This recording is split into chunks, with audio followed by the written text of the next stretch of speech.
तर ते सगळं त्याच्यामध्ये चित्रित होतं।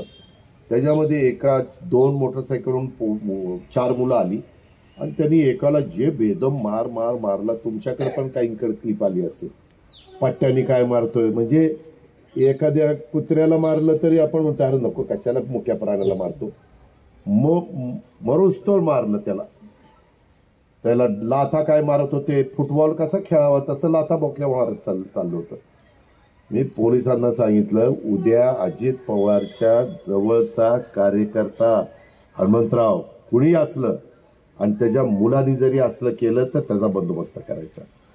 बिरादार आणि याला राठोडला सांगितलेलं मी असला अजिबात खपून देणार नाही। त्यांच्यावर केसेस, त्यांच्यावर असे का गुन्हे लागतील की ते सतत असे गुन्हे करत राहिले तर पुढे मोका पण लावेल।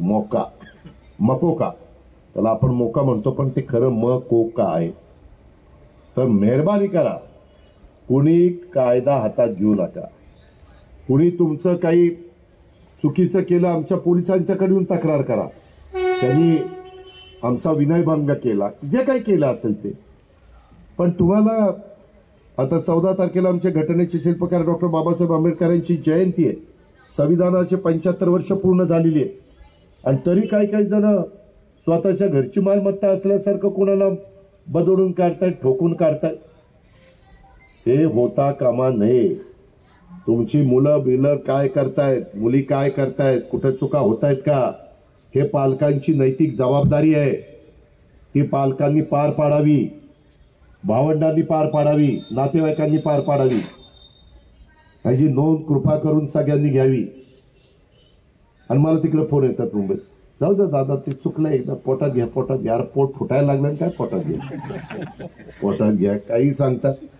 सांगणाऱ्याला पण लाज लज्जा शरम कशी वाटत नाही की एवढं त्याला बेदम मारलं, त्याला काय शिक्षा कठोर झाल्याशिवाय लोकांना त्याची किंमत कळत नाही। म्हणून आता जे काही वनवे आहेत, जे काही जिथं लोकांना बसायला उठायला केलंय, पार्किंगला केलंय, आता एक गाडी पण पोलिसांना देणार आहे। कुठं टू व्हीलर चुकीच्या ठिकाणी लागली की ती गाडी क्रेनने उचलायची, जप्तच आत्ताच सांगितलंय कलेक्टरला। आणि पोलिसांनी पण लक्ष द्यायचं। आता पण मगाशी येताना रेमांडच्या पलीकड गार्डन आहे, तिथं काहीतरी दुपारी काही जण वेगळ्या पद्धतीच्या गोष्टी करतायत, असं नाही चालणार। सगळ्यांना नियम सारखा, ह्याची नोंद आमच्या पोलीस विभागाने घ्यावी, माझ्या कार्यकर्त्यांनी घ्यावी, माझ्या वडीलधाऱ्यांनी घ्यावी, माझ्या बारामतीकरांनी घ्यावी, अधिकारी वर्गाने पण घ्यावी। सगळ्यांनी ह्याची नोंद घ्यावी। पुन्हा